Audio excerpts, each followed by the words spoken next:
Okay guys, welcome back na naman sa aking YouTube channel. So ngayong pag-uusapan natin yung concern nyo regarding sa mga summon. Lalong-lalo na yung MS4F. Sulit bang ipalit yung shard sa main na ipapalit sa summon? Paano kung walang alt?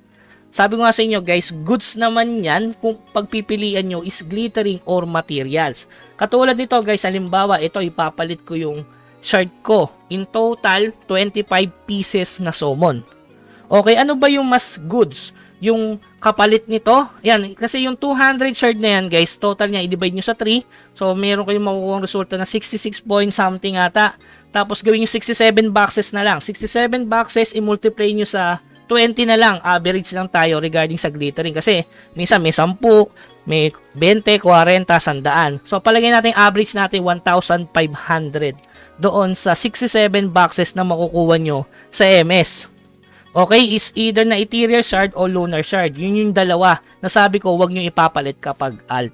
Kasi, kung gusto nyo makita yung resulta nito sa materials ko, ano yung matimbang, kung ipapalit nyo ba yung 1,500 glittering, in total sa gold kasi yon is nasa 380 gold. O, palagyan natin 400 gold. Ganun siya in total kung bibili mo siya sa gold. Pero hindi naman natin kasi ginagawa yon as free-to-play player.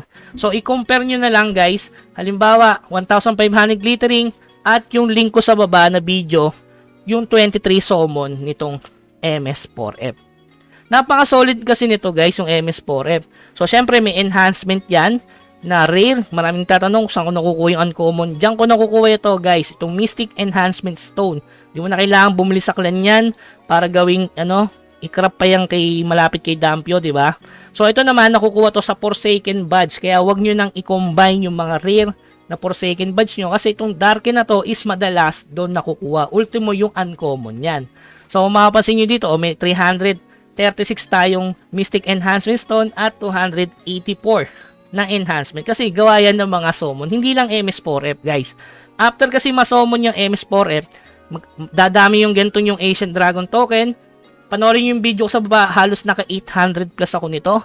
Tapos including na syempre itong nagiging gold, Ancient Dragon Treasure Token. Paano nagiging gold yan? Ipapalit nyo yan sa Spirit Village at ibebenta nyo sa market kapag naging tradable yung box. So marami na ako nabentang ganyan ito.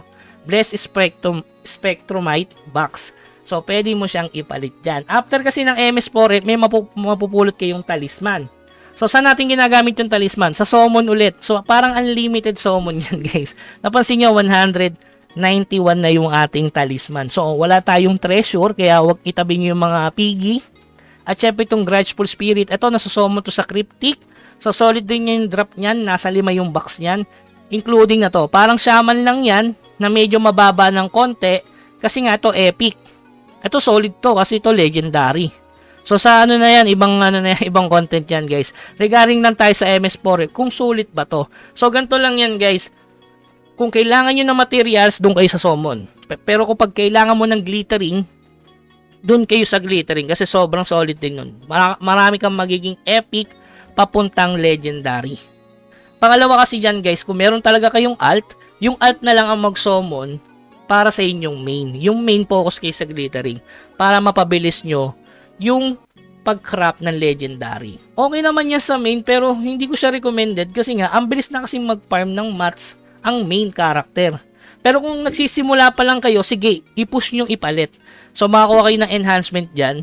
Tapos mga treasure, yan, maraming treasure dyan guys. Panoorin nyo na lang yung link ko sa baba. So almost 23 pieces summon yun. So 6 months ago na yung video na yan guys. So ganun pa rin naman yung napopulot dyan. Okay? So, sa mga nagtatanong kung sulit ba, yes, pareho naman sulit yan. Mapag-glittering man yan or summon.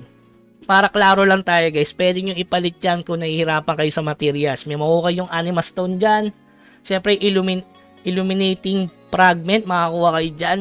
Kaya nga, mas solid dyan at huwag nyo basta-basta ipapalit. Lalo na kung may alt character kayo. Alt is the best talaga dyan na ipalit. Yung Lunar Shard and Ethereal Shard. Okay? So, ayan, pwede natin palit kung gusto ko. Pero, focus muna ako sa glittering kasi nga, nagka-crop na tayo from epic to legendary na tayo. So, kahit wala pa akong materials. Kasi ganun ang way ko as free-to-play player. Okay, so yun lamang guys. Hanggang sa muli. Paalam!